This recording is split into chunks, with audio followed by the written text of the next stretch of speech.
Metro ticket வீட்டில் இருந்தபடியே ரெடியாகலாம்.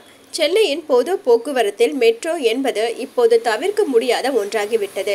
Metro பயணங்களை எளிதாக்க சென்னை மெட்ரோ சார்பில் செயலி இருப்பது அனைவருக்கும் தெரியும். அந்த செயலியை நாம் பெரும்பாலும் டிக்கெட் எடுக்க மட்டுமே பயன்படுத்துவோம்.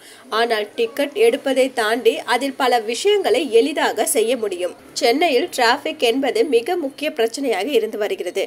மக்களை அதிக அளவில் பொது போக்குவரத்தை பயன்படுத்த வைத்தால் மட்டுமே இங்கு டிராபிக் குறையும். இதற்காக மத்திய மாநில அரசுகள் பல்வேறு நடவடிக்கைகளை எடுத்து வருகிறது. அதில் முக்கியமானது மெட்ரோ.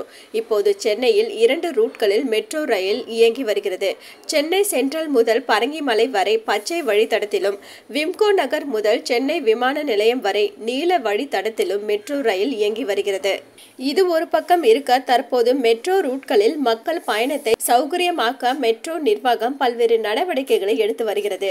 அதில் ஒன்றுதான் சென்னை மெட்ரோவின் CMRL செயலி. நீங்கள் மெட்ரோவில் அடிக்கடி பயணிக்கும் நபர் என்றால் நிச்சயம் இது குறித்து கேள்விப்பட்டு இருப்பீர்கள்.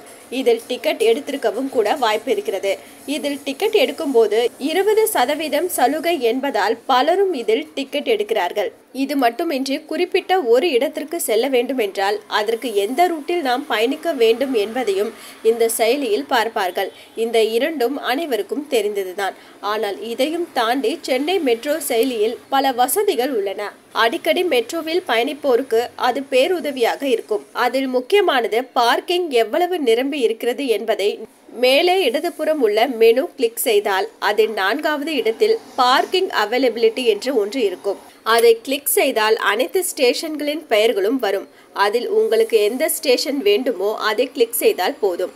உதாரணமாக சென்ட்ரல் மெட்ரோவை கிளிக் செய்தால் அதன் உள்ளே 800 வாகனங்களை பார்க் செய்யலாம். அதில் எவ்வளவு வாகனங்கள் நிற்கிறது, எவ்வளவு காலியாக உள்ளன என அனைத்தும் தெரிந்துவிடும்.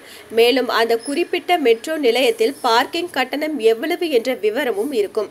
அடிக்கடி மெட்ரோவில் பயணிப்போருக்கு இது பேருதவியாக இருக்கும். காலை கிளம்பும் போது அவசரத்தில் சென்று பார்க்கிங் இல்லாமல் சுற்றுவதை விட வீட்டிலேயே பார்த்து அதற்கேற்ப பிளான் செய்து கொள்வது சிறப்பாக இருக்கும். பார்க்கிங் ஃபுல் என்றால் பைக் டாக்ஸியில் கூட மெட்ரோ நிலையம் போய்விடலாம். இது தவிர அதே மெனுவில் நாம் சிங்கார சென்னை கார்டிற்காக விண்ணப்பிக்கலாம். மேலும் நாம் குறிப்பிட்ட ஒரு இடத்தில் இருக்கிறோம் என்றால் அருகே எந்த மெட்ரோ ஸ்டேஷன் இருக்கிறது என்பதையும் தெரிந்து கொள்ளலாம். அனைத்தையும் விட மேலாக குறிப்பிட்ட மெட்ரோ நிலையத்தில் இருந்து மினி பஸ் எந்த ரூட்டில் எந்த நேரத்தில் இயக்கப்படுகிறது, ஸ்பீடர் ஆட்டோ சேவை எப்போது என அனைத்தையும் அதிலேயே தெரிந்து கொள்ளலாம். அலோ சிட்டி டிவியை லைக் பண்ணுங்க, ஷேர் பண்ணுங்க, மறக்காம சப்ஸ்கிரைப் பண்ணுங்க.